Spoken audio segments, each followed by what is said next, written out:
dancing partners to lovers. With Mark.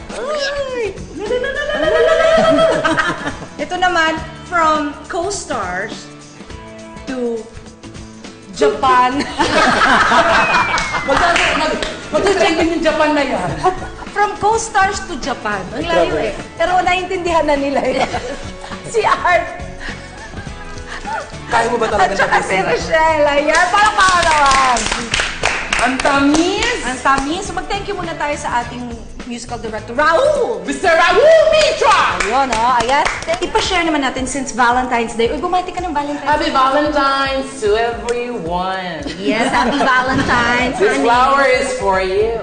Ayan, happy Valentine's Day, bawa. Ayan. Alam nyo, kasi ako, ang Valentine's naming mag-asawa, medyo panis lagi. Ah? Pangit naman nun. Oo, Bakit panis? Kasi lagi kami may work. Work. Valentine's kasi dito sa Pilipinas, pinakamalaking big deal lagi ang Valentine's. Kumu-concert kayo no? Kumu-concert kami, racket yun eh.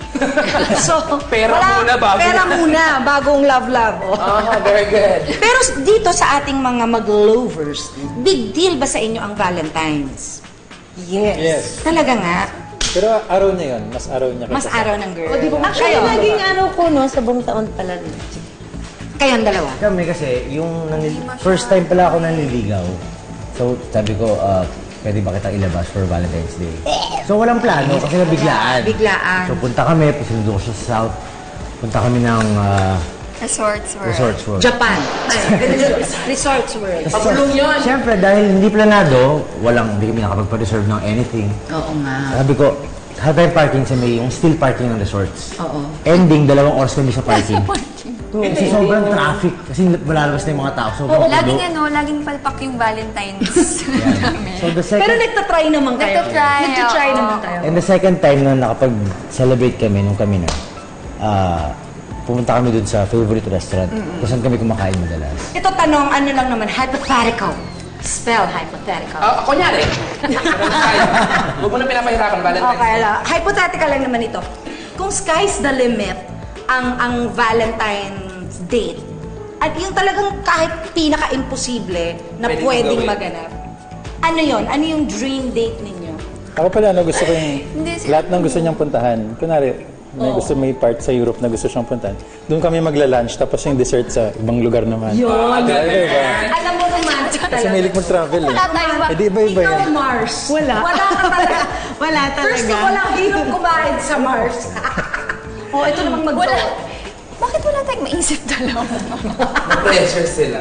Mag-aaway na ba kayo? Hindi yan nag-iisip si Mark. Rice yan, no? Yun! Siguro kakain kami ng kakain. Rice. Ano siguro? Sky's the limit. To taste lahat ng cuisine sa buong mundo. Yun, tama.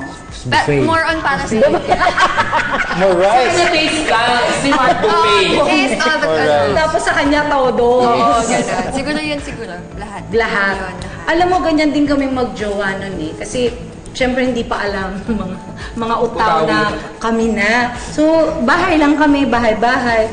Nung naging official na kami, everyday kumain kami sa labas. Hindi ko maisuot yung pantalon puti. Nanaba ako.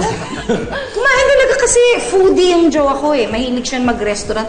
Dinila talaga ako dun sa lahat ng mga restaurant na favorite niya. Kinain ko na. Sino ka ba naman, di ba? Kinain ko naman lahat eh.